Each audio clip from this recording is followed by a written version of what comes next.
along with Bob Longmire, our third-party public sector personnel consultants. We've partnered up with PSPC to conduct the classification and total compensation study. I know this is something that has been wanted by many of the groups, by many of the employees for multiple years. So the city's finally doing it. We got it budgeted for this fiscal year, and now we're in implementation. So Bob's going to go into the details, but before that, just to kind of give you a quick overview, what this really is today what we're going to introduce is what's called the position description questionnaire, and essentially everyone will get that Thursday, probably Thursday afternoon. And what it is we're evaluating all classifications. Again, this is not a matter of evaluating the person or the employee. This is evaluating the position to make sure that it is properly classified, properly titled. And so those are those kind of first two parts of the study. The third part is a total compensation survey. So after identifying to make sure that all positions are properly classified, and then making sure that positions are properly titled, Bob and his team will go onto the market and see how every position in the city of Montebello lines up with the market. And from what I understand, the city has not done a total compensation study in probably over 12 years, so we're definitely due for one. And what we're going to be doing with the market, right? I kind of talk about market. So essentially what's going to happen is this is an ongoing communication with all employees along with all the groups.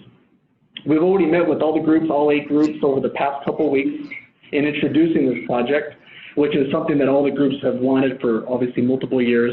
And then the next part will be is meeting with all the groups on what is the market, who are the comparators. We're going to probably come up with a list of anywhere from 12, 13, 14, 15 different cities that will become our market for the city of Montebello. So Bob and his team will be able to take all our positions from the city of Montebello and compare them to the market and see where every position lands within the market. So we will know for every single position, obviously we have a few hundred positions here, and how it compares to the market, meaning is it at market, is it below market? What does below market mean? Is it 2% below the market, 3% below the market, 4% below the market? We will know that for every position. So again, the data that we get from this study is supposed to be a living document when we go to meet, confer, obviously when we go into new contract negotiations next year. But again, it's supposed to be one of those documents that you can have an honest and open communication when you go to meet, confer on where we are, right? And I know from what I understand, you know, in conversation, when you go through meet and confer, right, it's obviously the annotation, and when you haven't done a study like this, it's usually, hey, we're under market. But what does that mean, right? So we're able to have that conversation about what that means. Now, what we do with that data is obviously based on management, city council, where we are fiscally, budgetary-wise. But the only way to have a true conversation about that is to know where we stand. And so this study allows us to do that. So again, this project takes quite a few months. It takes probably anywhere from 4, 5, 6 months because there's a lot of moving parts. There's a lot of communications with staff. There's a lot of communication with all the groups. There's one HR department, and we got to meet with all 8 groups and come up with a list of comparators. What is total compensation?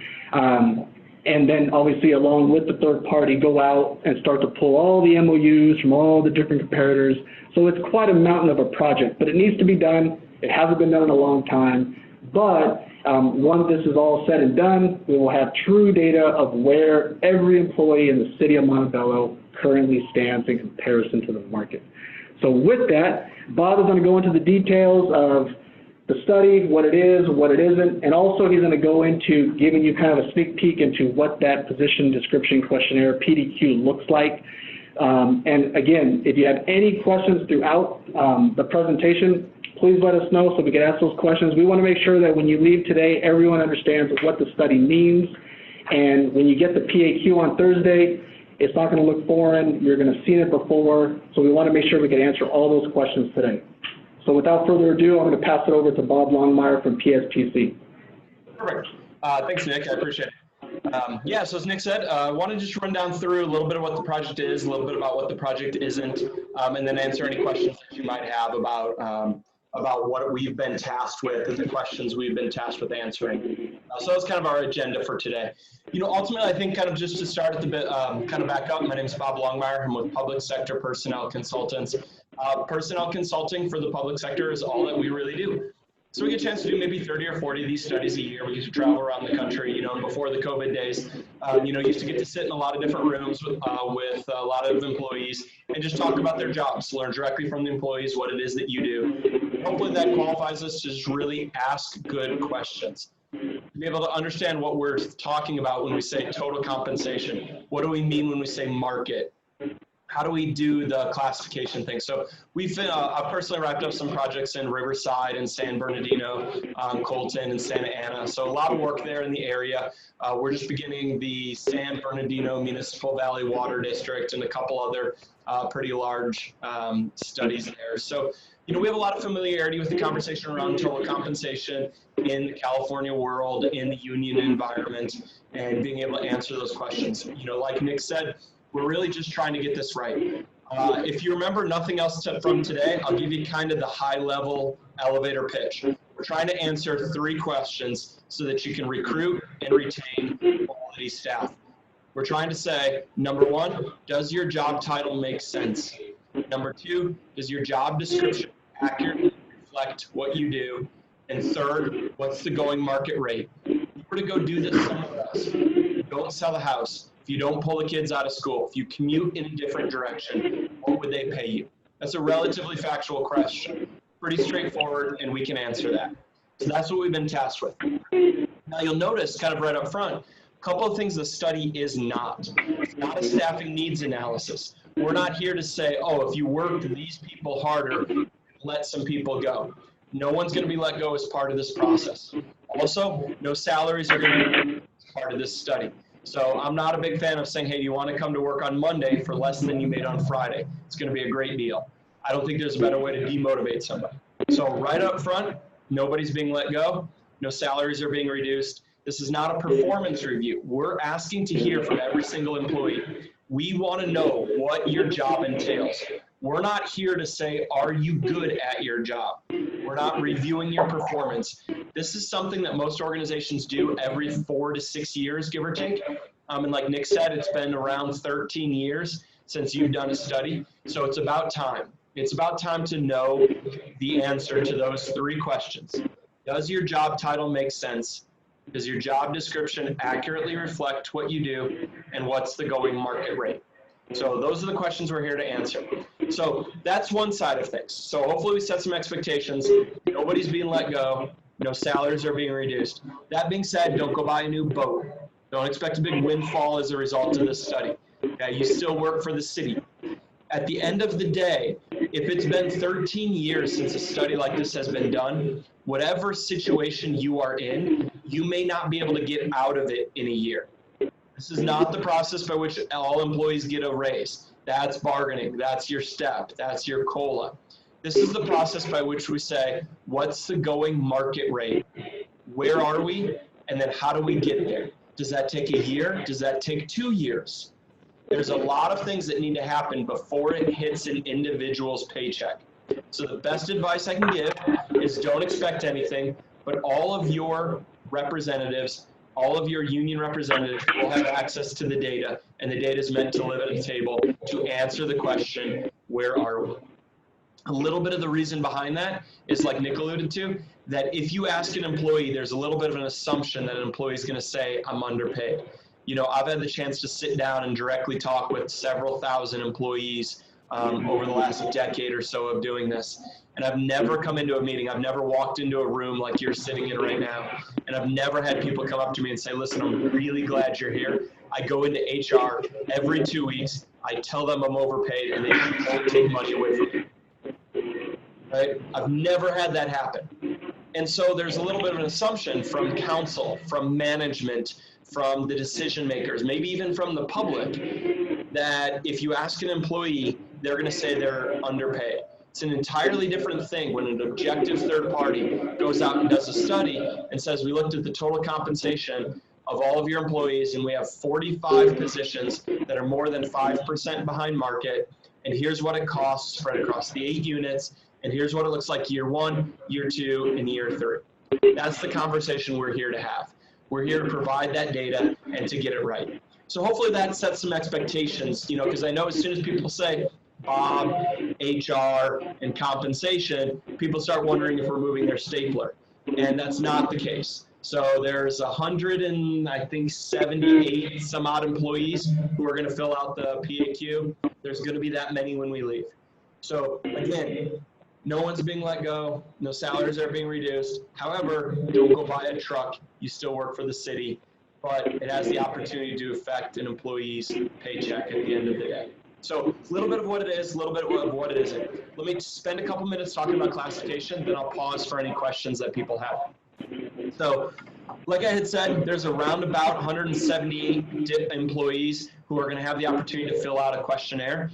We're not doing sworn police or uniform fire. We're not going to change those job titles. You know, police officer is a police officer, firefighter is a firefighter, but we want to hear from everybody else. So we want to have the opportunity to complete those questionnaires. And hear directly from the employees what it is that you do. Right now, you've got about 120 some odd job titles. I don't know if that's too many. I don't know if that's not enough. But the process here is we're going to hear from the employees, and then we're going to go through and look at your titling protocol. We're going to say, does the way things currently, they're currently said make sense? You know, when we use a 1, a 2, a 3, a senior, a lead, a supervisor, a manager, a specialist, a coordinator, an analyst, when we use all those terms, are we using them consistently across the departments? If I have employees who are in the same job title in different departments, are they doing the same thing? Oh, maybe, maybe not, right? So imagine a couple outcomes from classification. Classification's answering the first two questions. Does the job title make sense? Does the job description accurately reflect what you do? Those first two questions are classification. Imagine a couple of the outcomes. I get PAQs back from 2 different employees, 2 different departments, and they have the same job title. We start reading through these, and they're doing wildly different things. I'm not talking about like just different nouns, I'm talking different verbs, right? They're doing fundamentally different things. So maybe you see that we recommend 2 different job titles. Where you once had 1 job title, you now have 2. Imagine the opposite. We get questionnaires back and the people have different job titles, but they're doing the same thing. Maybe we merge those together and then we have a job title that we no longer need that we can remove from the salary schedule. Remember, we're not letting anybody go, but if we don't need that title, we can remove that job title and just call the employee something else. So those are a couple of the outcomes of classification. The way we do that is the position analysis PAQ. Sometimes call it a PDQ, position description questionnaire, or a PAQ, same document. What we're trying to do is hear from the employees what it is you do. First of all, you can work on them as a group. If you want to turn in 1 questionnaire with 10 people's names on it, that works great for us.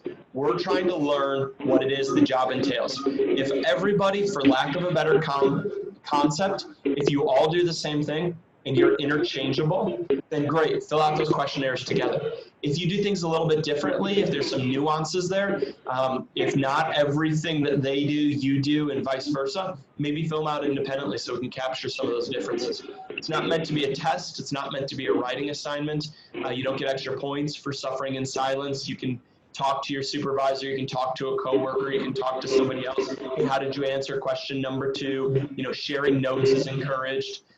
So it's meant to just be a method in which we can hear from every employee, and you have the opportunity to tell us. Functionally, how this is going to work is you're going to get an email from HR on Thursday that has a link in it. You can click on that link to create a new questionnaire. If you're not comfortable working on the computer and you want to write it, there's a document you can print out and fill it out by hand. If there's any employees who need it in Spanish, there's a Spanish version available as well, and we can read it in Spanish. So however you want to get us this information works for us. The primary method is going to be, like I said, that link that's going to go out. It's going to take you to the website where you can fill out the questionnaire and submit it to us, and we can review them.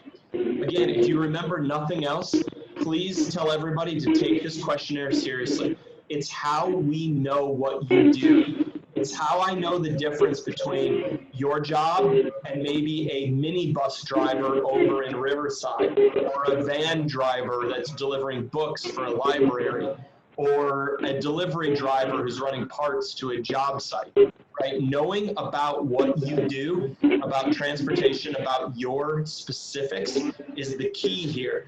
Because we've done enough of these surveys that if you just tell us to say, oh, use this job description that was written in the 90s, it'll cover it, it's probably not accurate, right? So we want to give every employee the opportunity to tell us directly what it is that you do. We also have the opportunity to have some meetings with employees and to hear directly from you. It'll probably look like a Zoom call at this point, where we'll have the opportunity to just hear directly from you. We'll have your PAQ next to us. We'll read through it. We'll be able to have a conversation, and we'll be able to just ask some questions and learn a little bit more from the individual employees. Again, it's an idea that we want to learn from the employees what it is that you do. One note here before I pause for questions is we're not changing any working conditions. We're not coming into your city saying we know how to run transportation or PD or fire or any of the other services. We're here to simply say, what is it that you're doing to jump on the moving train that is your life and document it and record that so we can answer our 3 questions. Does the job title make sense? Does the job description accurately reflect what you do? And what's the going market rate? All right, let me pause there. Any questions before we jump into the compensation side of things? Is it 2-day groups that want to do? So from what I understand and looking back in kind of previous MOUs, I believe at least 6 or 7 of the groups requested a classification of total compensation study, just in the previous years. Mechanics, bus drivers? Oh, I'm talking like bargaining groups. So you have CEA, POA, PMA, fire groups, fire management, TD, what else? MMMA, MSA, bargaining unit. Yes, bargaining unit. Oh. Yeah. This is as Bob mentioned, this is something that is standard. This is what I'm used to in my career is every 3 to 5 years to do these, to see what every position looks like in the market. In comparison to total compensation. The other thing too is that we have a lot of old titles here that haven't been updated in a long time. So the way of kind of knowing what it looks like and titles look like out in the market is to do these types of surveys. The only way to really do a true classification and total comp is PAQ. Bringing in a third party just helps because they're able to then get in with all the different cities and pull all those MOUs because it's a mountain of a project. It's a lot of documentation. It's a very healthy thing to do. It's something that organizations should do. It's recommended every 3 to 5 years. And again, we haven't been here for 12, 13 years. So it's, again, this is not, it shouldn't be something out of the ordinary. It just is because we haven't done one here for so long, but it shouldn't be. Hopefully 3, 4, 5 years later, we're doing another one. Yeah. Any other questions? Yes. You think we can get the results from our union rep? So if we have a problem doing that for some reason and then back to us, is there an alternative that we can go with? Maybe go through HR or a website where we can get that information? Yeah, at the end of the day, the data that's kind of Excel on steroids that we're all going to get back, we're all going to have the same data, right? We're all going to, the city's going to get the same data that, say, SMART gets, that CEA gets, that the POA gets. Everyone's going to have the same data. So if you have any issues with trying to retrieve any of that data, just reach out to HR and we can provide that to you. Yeah, it's not one of those things that's meant to be a secret. That's the whole reason we want it, is so that everyone knows what the data is. It's one data, right? It's one list. It is what it is, whatever that is. It's not supposed to be a secret. It's supposed to be transparent. And so if you have any issues pulling that, we'll be able to get that for you. Yeah. Now, mind you, we're talking a few months down the road. These projects take a long time, unfortunately. They just do, right? We have a couple hundred employees that are going to be going through the PAQ process, and we have about 400 employees that are going to be compared when it comes to the market. So it's quite a lift, and so bear with us. We wish we could get it done in a few days, but it takes time. Yeah, that's a really good question. And the other thing I would say on that note there is, I'm a big fan of communicating back to the employees what the results were. So at the end of this, we'll have a customized letter that goes out that says, here's what your job title was before, here's what your job title was now, here are the results of the market survey, and here's what the salary looks like. Here's what your salary was before, here's what your salary is now. And you can imagine there's a lot of things that need to happen before I know all of those things. So let's say we go out and do the market study, and we're going to be done with that in 90, 120 days from now, and we know the results.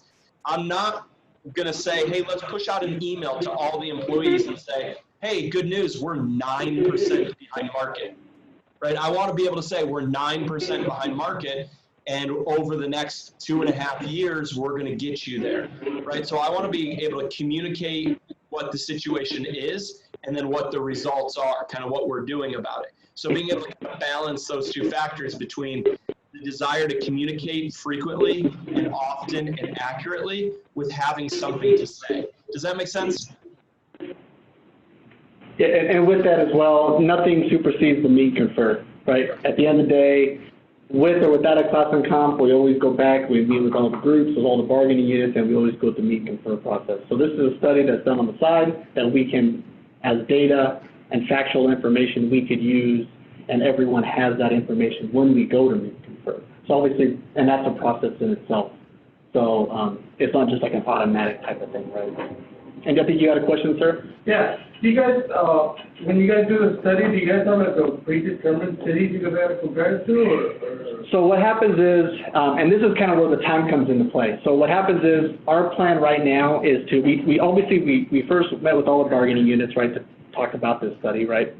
The second is, while this PAQ process is going on, over the next probably 2-3 weeks, we're going to be circling back with all the groups so that we can come up with one list of surveyable cities, right? One, maybe 13, as Bob mentioned, 13, 14, 15 type of cities that include obviously transportation, the fire department, and the police department, right? Because those are the big three. We're a full service city. So we're going to have to come up with one list for the entire city, right? We're not going to have a CEA survey list, a POA list, and we're not going to have a smart TD list, right? We have one list for the entire city that we're going to compare to as far as that's the market, right? Now, to come up with that list is going to be a balancing act for HR, because we got to meet with all the 8 groups, right, and come up with one list. And obviously, every group might have a little bit, they might have their own recommendations, right? But we're going to have to come and agree to, here's our list, here's our cities. So this way, when Bob and his team goes out to the market, everyone knows what that list is. Let's say there's 15.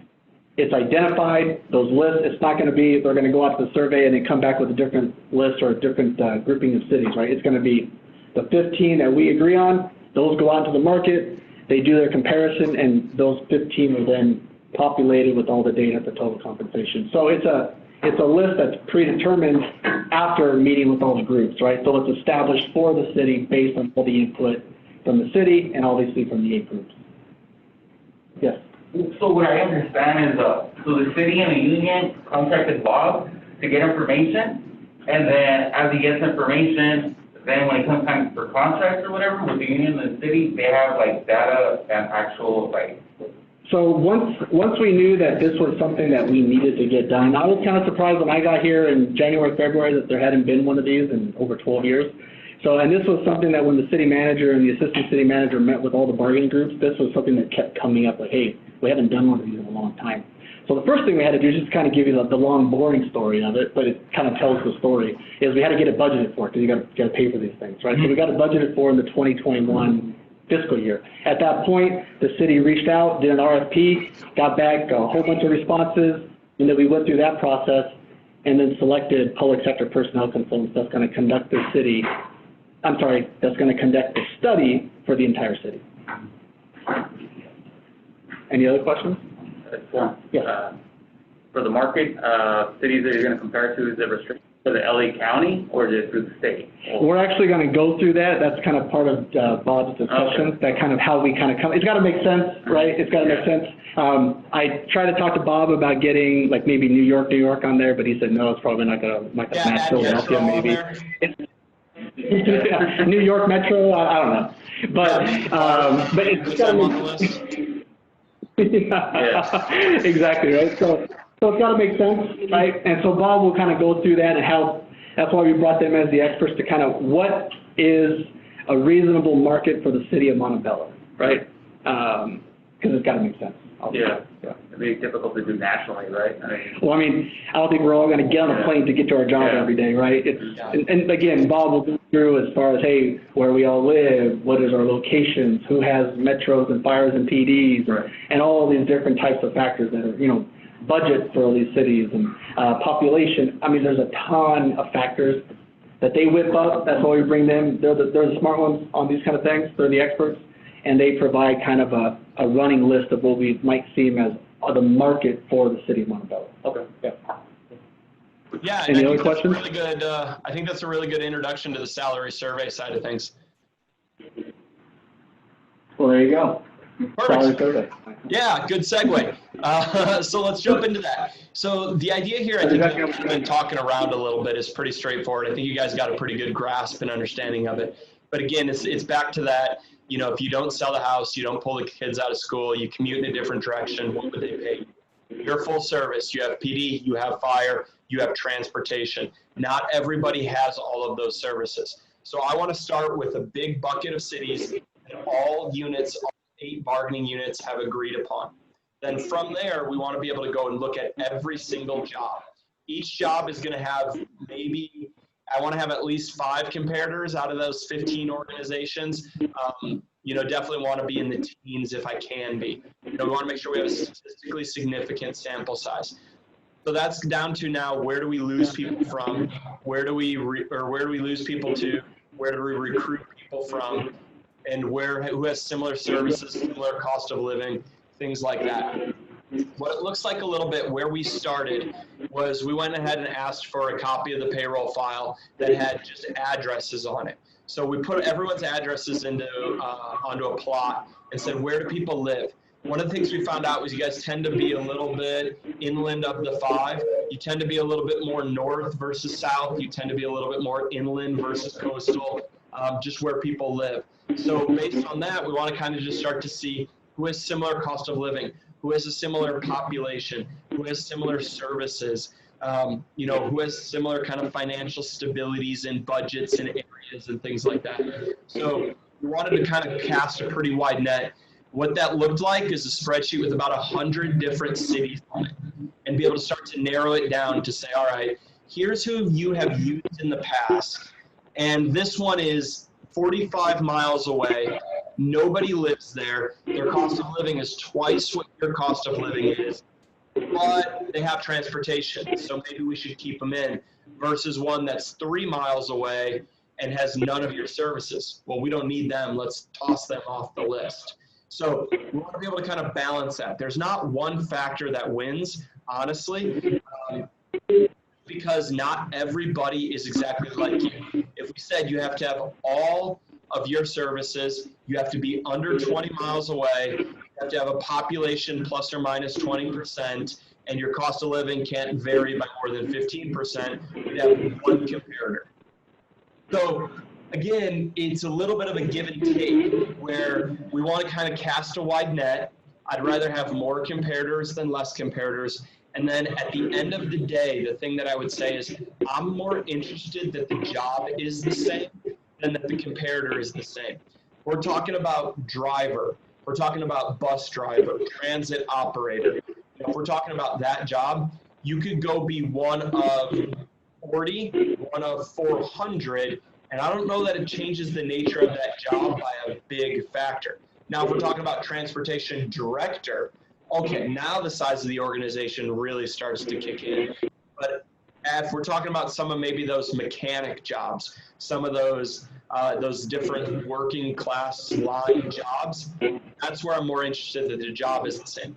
Back to the PAQ, I'm really interested in learning from the employees what it is that you do so that we can answer those questions. You know, are we talking about, if we're talking about a mechanic, are we talking about, you know, a light equipment mechanic who's repairing lawnmowers for parks? Or are we talking about a CNG certified ACE mechanic who's working on heavy equipment and hydraulics and CNG tanks and all of those kind of things? So again, I'm really interested in making sure that the job is the same job when we're comparing it out in the market, so that at the end of the day, we can deliver back something that looks like this. Something that says, here's your market rate, or here's your existing salary schedule. How do you compare top step to top step? So give me the maximum of the salary range. How do you compare there? Then give me total compensation. Give me maximum contributions towards employee healthcare, dental, and vision premiums, right? That's kind of the premium column. There in the middle, we're going to talk about retirement. Give me the normal cost contributions to CalPERS, additional compensation and deferred comp, contributions towards employees' retirement premiums for health insurance in retirement before Medicare eligibility age. Give me any kind of additional comps into Social Security or anything like that that's going on. Then give me your ad pays, give me your education, your bilingual, your longevity pay, your cert pay. If I go and get an additional certification, do you pay me money for that? Or is that baked into my rate? Those are the kind of questions we're looking to answer. So how do we line up salary schedule to salary schedule? How do we line up total compensation to total compensation? And then what's that delta? Imagine a world in which we're 5% behind on salary and 5% ahead on benefits. Do we win? Is that good? Oh, that's an interesting conversation, right? There's a point in time in which the value of your benefits hasn't hit home. When you're younger and you're just looking to put food on the table and make the truck payment, the value of that pension hasn't sunk in. You may not be looking at that. Conversely, you might have 6 years left, you're on tier 1, and you're looking at that pension going, I can't leave. The city has the golden handcuffs on me, I can't go anywhere. Well, that doesn't mean I'm okay with them getting a hometown discount on you and not paying you. So how do we balance these two factors? How do we kind of weigh salary versus salary? How do we weigh total compensation versus total compensation? Now you start to see some of the nuances that happen, some of the conversations that are meant to take place at the table as everybody looks at the data, interprets it, and says, where are we? And then where do we want to go? So that's the idea. Let me just kind of close off the conversation with just a couple simple thoughts again. The market answers that question, where are we? Implementation, negotiation, the meet and confer process, finance, the political realities of the city, all of that dictate where do we want to be. How do we go from where we are to where we want to be, and what does that cost? How long does it take? All of those things are in the implementation process. Back to my conversation of don't go buy a new boat, don't expect a windfall. I'll tell you, by happy accident, there are going to be some jobs that you're paying okay. We're going to say, with limited funds, go after that job. Let's triage this and go after this one. So there's going to be some people that by just by kind of luck of the draw, you've been paid okay for the last 13 years. Conversely, there's going to be some jobs that are being underfunded, and we would recommend, hey, we need to increase the range for those jobs. How many? Who's in them? What does that look like? How long does it take? We don't know the answer to any of those questions until we go and do a study. So again, the best advice I can give is a little bit of caution, but take this process seriously. All right? Let me pause there before I jump into the PAQ. Any questions about compensation that I didn't answer? Any questions? No? Okay. All right, so let me jump into the PAQ real quick then. So the idea here is, again, we want to hear from every single employee what it is that you do. It's not a performance review. We're not here to say, are you good at your job? You can work on it as a group. One of the things that I think is helpful is maybe print out your existing job description, carry it around with you for a week, mark it up, cross it out. It's an open book test. We're just trying to hear from everybody what it is that you do. You can work on it as a group. You can talk to your supervisor. You can talk to your coworkers. However you want to fill out this information works for us. An email is going to go out on Thursday, and then I think you got about 10 days to complete it to get that information back to us. Once you complete it, an email is going to go to your supervisor for them to review and approve it. We're going to talk about that process here in a second, but that's what that looks like. So right off the bat, you're going to just select your name, your job title, your email from a drop-down list that's pre-populated from HR. If any of that information wasn't correct, that's okay. You can change it on page 2. So if anything isn't right on that drop-down, don't worry about it. Go to the next page, and you can update it. On that page, we're going to ask you if you're working on this as part of a group. If you're working on it as part of a group, say yes, and then you can add all the employees who you're working on it with to the PAQ. It works just like Facebook or Instagram or Twitter. Just start typing their name, and it will auto-suggest them from the payroll file. You can click on it and add their name to the PAQ, and you're going to be able to then we'll be able to make sure that this PAQ represents that employee as well. I'll give you a little bit of a fair warning. The first couple pages are the hardest. This is where it requires the most kind of typing and open questions. Question number 9, kind of the first question on here is going to be, what's the position's purpose? The best thing to say here is, if the way to think about this is if I were to meet you for the first time and say, hi, I'm Bob. It's nice to meet you. What do you do? Tell me that. Put that here. Give me maybe 3 to 5 sentences of the position's overview, its purpose, and then we can go from there. We have job description writers who will make it sound like it belongs on job description. They know all the right verbs to make it sound job description-y, and they will do that.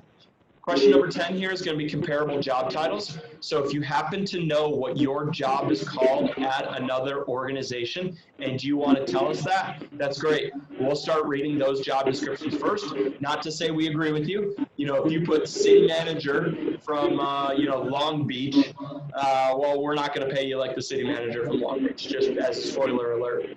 But again, if you kind of just been looking at the job postings, you've seen it come across, you've met some of your cohorts at other cities, this is a great place to tell us. If you don't know, no worries, it's our job to find it. Sometimes people just want to provide us with that information.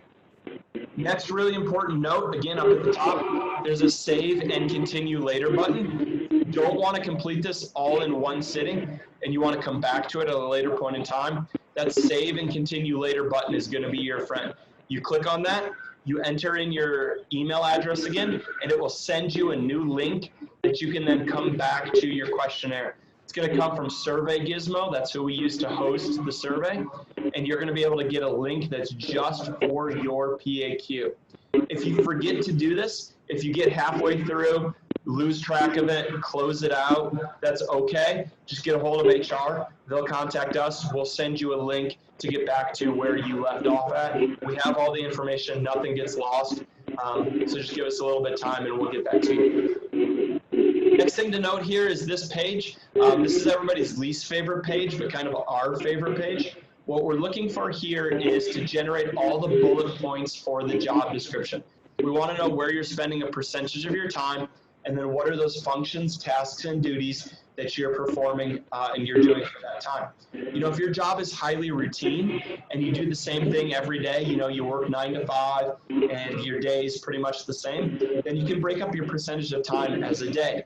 Conversely, you know, if you've been here for 8 years and no day has ever been the same, then maybe you want to do this in terms of a week, a month, or a year. You know, use whatever percentage of time makes sense. And then on the right-hand side, you know, in these blank boxes over here, maybe give us 3 to 5 sentences about what those functions and tasks and duties are. If you're having a hard time getting started with that, think about your existing job description. Think about the bullet points on there and use those as a starting point. Again, you can print out your existing job description, carry it around with you, cross it off, mark it up, write on it. However you want to get started on that, that works for us. Next couple pages are going to be easier. They're going to be a little bit more fill in the blank. Here we're going to start to ask some questions about your knowledge, your skills, the information sources. You know, what do you need to be knowledgeable of? What do you need to be skilled in to safely and competently perform this position? What do I have to be aware of? What do I have to be licensed in? Some of those thoughts as we go through this. Kind of also in this, some of the education and training and experience that's required for the job. You know, what do you have if you want to put on your HR hat for a minute? If you were to recruit for this job, if you were to go out and hire somebody for this position, what would you want them to have in terms of an education to do this job? What would you want somebody to have in terms of minimum years of experience for this as well? And then finally, any kind of certifications that are required. You know, do I have to have my CDL with a combination truck or with air brakes or with a tanker endorsement? Do I need that day one or can I get that over time? Can you hire me with a CDL and then train me to get my passenger endorsement? You know, how does that work? What does that look like? That's what we're trying to find there. So those questions are a little bit of what do I need day one? What can I get over 60 days? What can I get over an amount of time for there? Switching gears a little bit, the next section is going to answer some questions about the authority, the autonomy, maybe the accountability of the position. This first section here, we're going to ask some questions about how you get your instructions. So what is the relationship between you and your supervisor and your coworker or your lead look like? You know, if I were to come into work in the morning, would they say, hey, it's 8 a.m., You have 10 things you need to do today. Here's where task number 1 is located.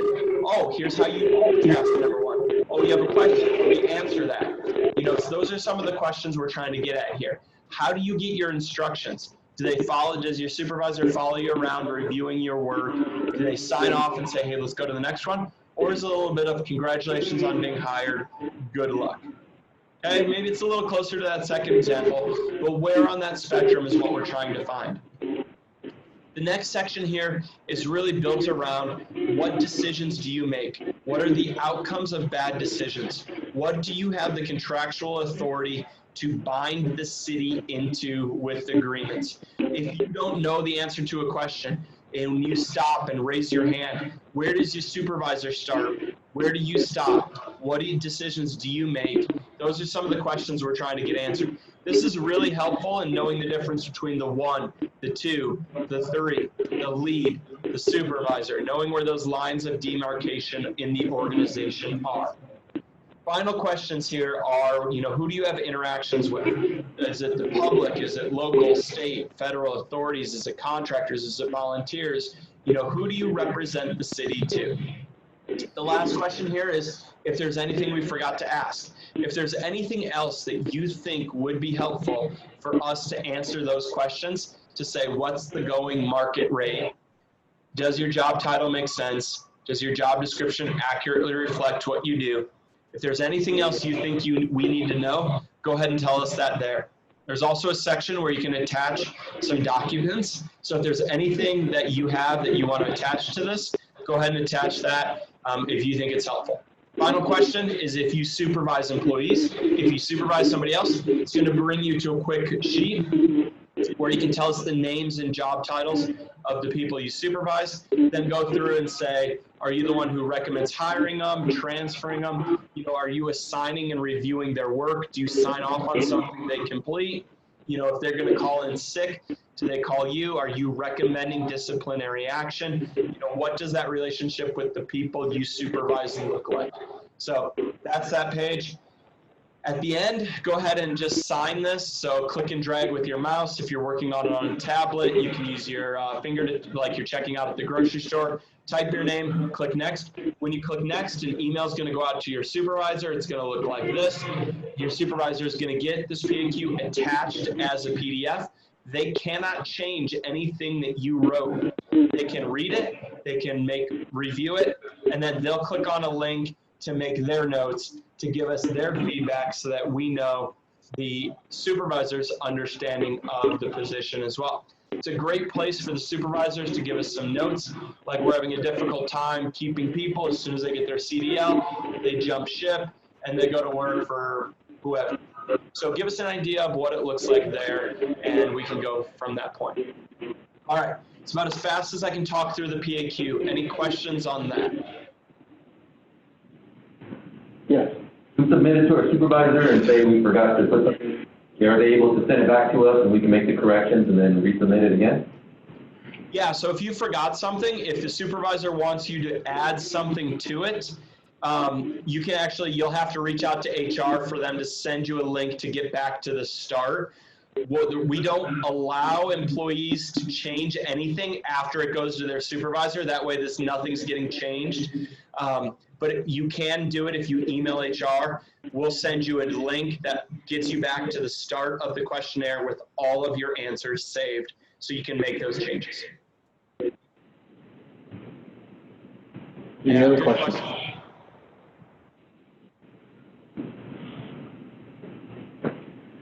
So again, the PAQ is going to go out Thursday. We're looking at having it due by, I think, Wednesday the 14th. So obviously take your time on it, make sure it's thorough. If there's issues, let us know. We're going to be trying to hunt down a lot of people to get the PAQs back. We got a couple hundred going. Obviously hoping that everyone turns them in on time, but that's just, in my experience, that never happens. But hopefully from this group and everyone here, you guys all turn them in on time. That'll definitely help us. We've been asking every group that we've met, please be the group that turns them all in, because that will very much help us continue. The last thing is what comes up with these, that there's some that get them in, but then study, we're not able to complete it, and then obviously, you turn in on time, you're saying, hey, what's taking so long? Well, we're waiting on your counterpart, right? So please help us with that. Please be the group here that turns it in on time. We'd appreciate that. Does anyone else have any questions at this time? Yes. If you have any problems while we're doing it, who do we contact? You, then? If you're having like, Buzz or something, say. if you have any issues, just reach out to HR and we'll just, whatever that may be. Yeah. These have been out for some time. We don't really have too many issues with it, but if anything comes up, any type of glitch, just let us know. Any other questions? Yes. If we're filling out the survey, we want to go back to another section to change something or add something, can we do that? Is that allowed? Yeah, I think so it's, on the bottom of the questionnaire, on the bottom of the questionnaire, as you're navigating through it, you see down here, there is some back and some next buttons. So at any point in time, you can click the back and the next buttons to look around. But once you click next here, after you sign your name, type your name and click next, that's going to submit it to your supervisor on the signature and submittal page. So once you get past this page, you can't go back. But any point before that, you can use the back and the next buttons to navigate around. If you use the ones up in your browser, kind of the big back button at the top, it'll take you out of the survey. And then if you haven't used that save and continue later button, you'd have to email HR to get back into your results. So use the back and the next buttons at the bottom of the survey.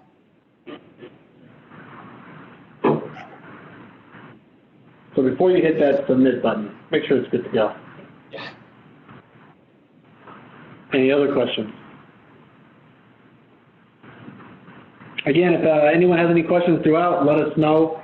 We want to make sure that when the PAQ goes out at any time throughout the study, that everyone is aware.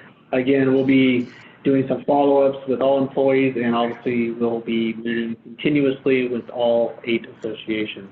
So again, if you have any questions whatsoever, even after today's meeting, please let us know so we can make sure we answer it, and everyone has the warm and fuzzies about what's going on.